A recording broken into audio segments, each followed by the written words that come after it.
আসসালামু আলাইকুম। শিরোনামে আমন্ত্রণ জানাচ্ছি আমি নাজনীন আহমেদ।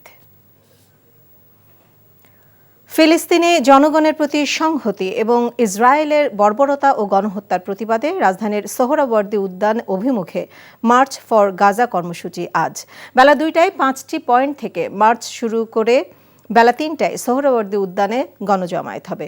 বাংলা মোটর, কাকরাইল মোড়, 0 পয়েন্ট, বকশীবাজার মোড় ও নীলক্ষেত মোড় থেকে মিছিল উদ্যানে ঢুকবে।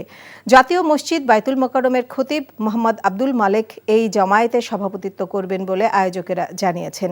সোহরাওয়ার্দী উদ্যানে আয়োজনের মঞ্চ থেকে ফিলিস্তিনের পক্ষে সংহতি জানিয়ে বাংলা, ইংরেজি ও আরবি ভাষায় একটি ঘোষণাপত্র পাঠ করা হবে। এরপর ইসরায়েলি স্বার্থ সংশ্লিষ্ট বিভিন্ন বিষয়কে বর্জন করা নিয়ে শপথ বাক্য পাঠ করা হবে। পরে দোয়া ও মোনাজাতের মধ্য দিয়ে আয়োজনটি শেষ হবে।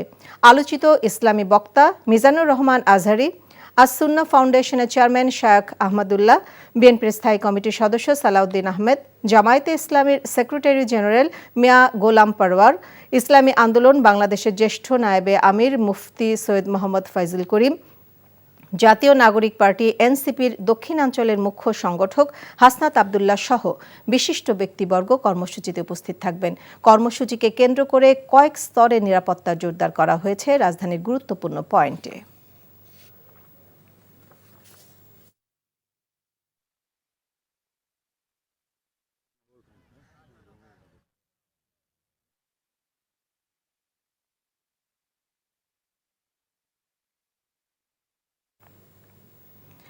কর্মসূচি সম্পর্কে বিস্তারিত জানাতে আমাদের সাথে যোগ দিচ্ছেন সহকর্মী নাজিবুর রহমান ও আবির আহমেদ। প্রথমে যাচ্ছি নাজিবুর রহমানের কাছে। নাজিব, দুপুরের পর কর্মসূচি আনুষ্ঠানিকভাবে শুরু হওয়ার কথা থাকলেও ইতোমধ্যে সোহরাওয়ার্দী উদ্যানমুখী হয়েছে জনতা। সর্বশেষ এই বিষয়ে আর কি খবর আছে আপনার কাছে জানাবেন?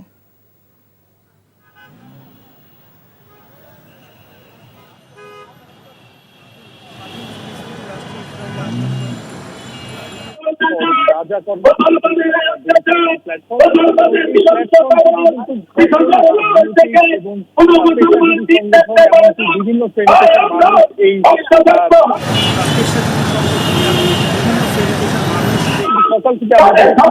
বিভিন্ন পয়েন্টে মুসলিমরা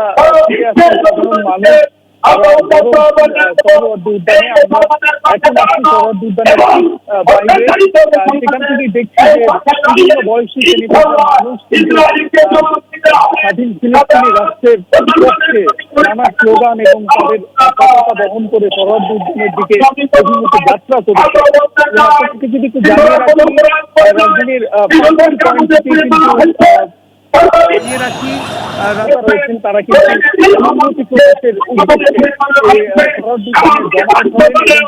সংহতি প্রকাশের উদ্দেশ্যে সোহরাওয়ার্দী উদ্যানে জমায়েত হবেন এবং আশা করা যাচ্ছে প্রায় লক্ষাধিক মানুষের একটি সমাগম হবে এমনটি আয়োজকরা বলছেন। এবং আপনাদেরকে একটু বলি যে 5টি পয়েন্ট থেকে বকশীবাজার, 0 পয়েন্ট, নীলক্ষেত এবং বাংলা মোটর, এই 5টি পয়েন্ট থেকে কিন্তু মূলত মিছিল নিয়ে সোহরাওয়ার্দী উদ্যানে বেলা 3টার পর কিন্তু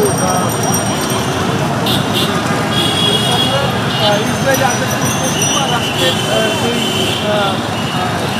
আগ্রাসন ফিলিস্তিনের উপর হয়েছে সেই ফিলিস্তিনের সংহতি জানাতে কিন্তু বাংলাদেশ থেকে নাজিব, আমরা শুনছিলাম প্রথমে মার্চ ফর গাজা কর্মসূচির খবর আমাদের সহকর্মী নাজিবের কাছে।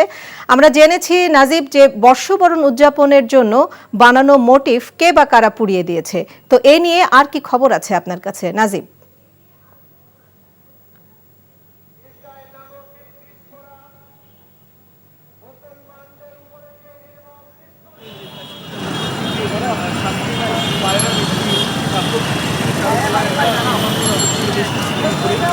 সেটি আগুনে পড়ে গেছে এমনকি আমরা জানতে পেরেছি। আমরা দেখেছি সেই পুড়িয়ে দেওয়া ভোর 5টা কিছু পরে আমরা এখনো বিষয়টি করা হচ্ছে এবং কি ধরনের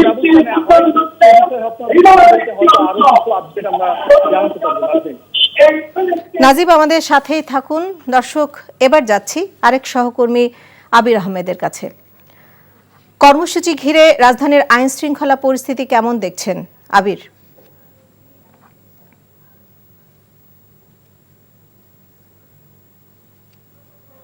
সকাল থেকে রাজধানীর বিভিন্ন পয়েন্টে ঘুরে দেখেছি আইন শৃঙ্খলা পরিস্থিতি কিন্তু তারা সতর্ক অবস্থানে রয়েছেন এবং রাজধানীর বিভিন্ন গুরুত্বপূর্ণ যে পয়েন্টগুলো রয়েছে সেগুলোতে কিন্তু সেনাবাহিনীর চেকপোস্ট বসানো হয়েছে এবং সন্দেহভাজনভাবে যে গাড়িগুলো সেনাবাহিনী পাচ্ছেন সেগুলোতে তল্লাশি চালাচ্ছেন। পাশাপাশি যারা পথচারী রয়েছেন তাদেরকেও কিন্তু চেক করা হচ্ছে যাতে কোনো অপ্রীতিকর ঘটনা না ঘটে। এর পাশাপাশি কিন্তু গোয়েন্দা বাহিনী এবং অতিরিক্ত ট্রাফিক থেকে শুরু করে অতিরিক্ত ব্যবস্থা নেওয়া হয়েছে রাজধানীর প্রতিটি মোড়ে মোড়ে, যেটি দেখেছি। এবং এখন আমি এই মুহূর্তে রয়েছি রাজধানী বাইতুল মোকাররমের উত্তর গেটে।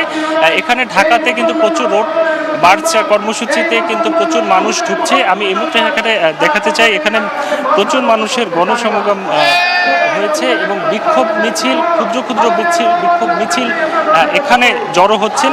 এবং সব কিছু মিলিয়ে যেটি দেখছি যে রাজধানীর বিভিন্ন পয়েন্টে ঘুরে যেটি দেখা গেছে যে আইন শৃঙ্খলা বাহিনী সতর্ক অবস্থানে রয়েছে। তেমন কোনো বিশৃঙ্খলতা বা অপ্রীতিকর ঘটনা ঘটেনি। যেহেতু আজকে সাপ্তাহিক কর্মদিবস এবং এসএসসি পরীক্ষাও কিন্তু আজকে নেই, সেক্ষেত্রে কিন্তু তেমন একটা ভিড় বা বিশৃঙ্খলতা লক্ষ্য করা যায়নি। আইন শৃঙ্খলা বাহিনী সতর্ক অবস্থানে রয়েছে। দর্শক, আমাদের সহকর্মীদের কাছ থেকে জানছিলাম রাজধানীতে মার্চ ফর গাজা কর্মসূচি সহ আরও কিছু কর্মসূচির খবর। শিরোনামে এটুকুই। এই খবরের ভিডিও সহ আপডেট জানতে ভিজিট করুন এনটিভি অনলাইন www.ntvbd.com। এছাড়াও এনটিভি জনপ্রিয় সব অনুষ্ঠান ও খবরের আপডেট জানতে ভিজিট করুন আমাদের ইউটিউব ও ভেরিফাইড ফেসবুক পেজ। 12টায় মধ্যাহ্নের খবর দেখার আমন্ত্রণ রইল। সবাইকে ধন্যবাদ।